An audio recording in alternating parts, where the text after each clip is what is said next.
Hello. आज हमारे पास JavaScript का एक टॉपिक है जिसको हम थोड़ा डीपली समझने की कोशिश करेंगे। टॉपिक हमारे पास जो है वो जावास्क्रिप्ट का है और टॉपिक का जो नेम है वो कॉलबैक है।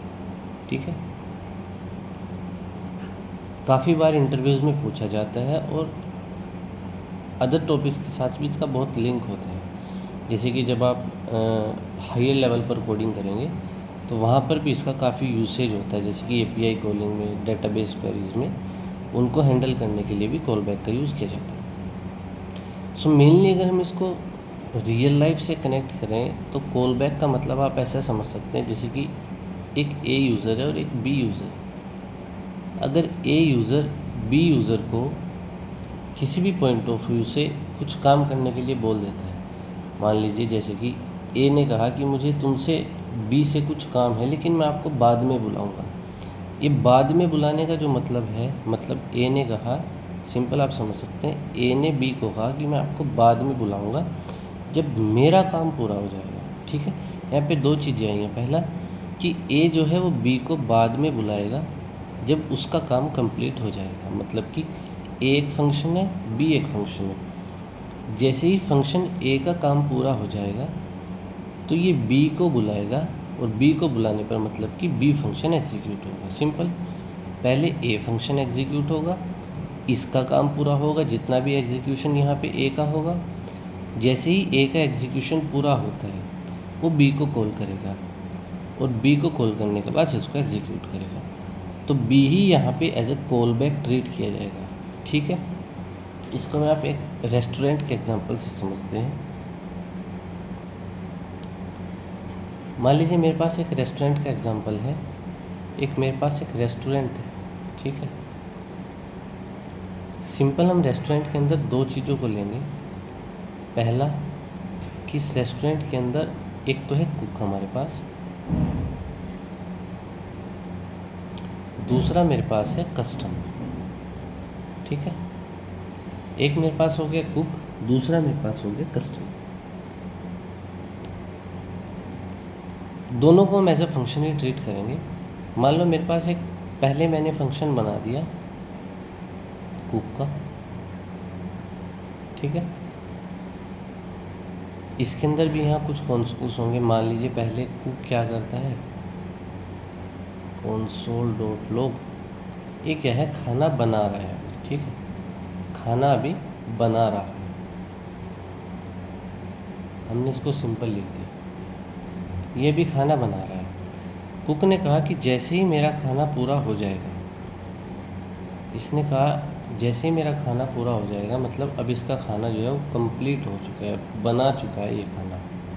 ठीक। जैसे ही मेरा खाना पूरा हो जाएगा तो मैं कस्टमर को कॉल करूँगा। वही बात इसने कही कि पहले मेरा एग्जीक्यूशन पूरा होगा, उसके बाद में मैं कस्टमर को कॉल करूँगा। तो इस कस्टमर को, ये जो कस्टमर है हमारे पास, इसको as a call back treat करना है, इसको call back as a pass करना है। अब वो पास कैसे करते हैं, मान लो मेरे पास एक फंक्शन ये भी है, कस्टमर भी। अब कस्टमर का काम क्या होता है, खाना खाना। तो मैं सिंपल एक कंसोल यहाँ पे लगा देता हूँ कि कस्टमर क्या करेगा, खाना खाएगा। ठीक है। जैसे ही खाना पूरा हो जाएगा तो ये खाना खाएगा कौन, कस्टमर। ठीक है। तो मैंने कहा मेरे पास एक कुक फंक्शन था, उसके अंदर मैंने कस्टमर को as a call back pass कर दिया। ठीक है। पहली बात आप ये समझ लीजिए, कॉल बैक जब भी पास होगा दूसरे फंक्शन के एज एन आर्ग्यूमेंट में पास होगा, एज अ पैरामीटर पास होगा। ठीक है। तो मैंने कुक के यहाँ पे एज अ पैरामीटर कस्टमर को पास कर दिया, ये कस्टमर को यहाँ पे पास किया। जब यहाँ पे पास किया तो उसको यहाँ पे एक्सेप्ट भी करना पड़ेगा। मैंने कह दी ये एज ए कॉल बैक के नेम से एक्सेप्ट हो गया। ठीक है। अब कॉल बैक का पहले ही फीचर या फंक्शनलिटी ये होती है कि जहाँ भी वो पास हो रहा है, जिसके अंदर कुक के अंदर वो पास हो रहा है, तो जिसके अंदर वो पास होगा फर्स्ट उसका एग्जीक्यूशन होगा, उसके बाद कॉल बैक जो है वो रन होगा। तो मतलब सीधा सा ये है कि कॉल बैक जो है वो लास्ट में ही एग्जीक्यूट होता है। ठीक है।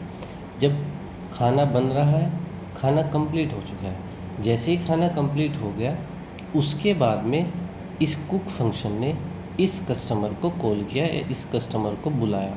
तो बुलाने के लिए उसने क्या किया, यहाँ पे इस कॉल बैक फंक्शन को कॉल कर दिया। जैसे ही आप इस कॉल बैक को कॉल करोगे तो ये जो फंक्शन है, ये जो फंक्शन की बॉडी है वो एग्जीक्यूट होगी। ठीक है, ये एग्जीक्यूट होने पर हमारे पास प्रिंट हो जाएगा कि खाना खा चुका है, कस्टमर खाना खा रहा है। तो सिंपल फ्लो क्या होता है कि आपने एक फंक्शन बनाया कुक, उसके अंदर एक कस्टमर फंक्शन पास किया, सिंपल ये भी फंक्शन है, इसके पैरामीटर्स में उसको यहाँ पे एक्सेप्ट आपने किया, कॉल बैक ये एज ए एक्सेप्ट हुआ था, तो इसलिए पूरे एग्जीक्यूशन के बाद इसको पुट किया जाएगा। जैसे ही ये पूरा एग्जीक्यूशन हो जाएगा कुक फंक्शन का, तो कॉल बैक फंक्शन यहाँ पे कॉल होगा, और जैसे ही ये कॉल बैक फंक्शन कॉल होगा तो हमने जिस फंक्शन का नेम यहाँ पे पास किया था कस्टमर का, तो वही फंक्शन यहाँ पे कॉल हो जाएगा, सिंपल, और हमारे पास ये प्रिंट हो जाएगा। तो कॉल बैक का यही काम होता है कि जिस फंक्शन के अंदर आप पास कर रहे हो उस फंक्शन के एग्जीक्यूशन के बाद वो फंक्शन एग्जीक्यूट होता है। सो अगर आपको टॉपिक अच्छा लगा हो या समझ आया हो तो आप कमेंट करके बता सकते हैं। That's all from my and.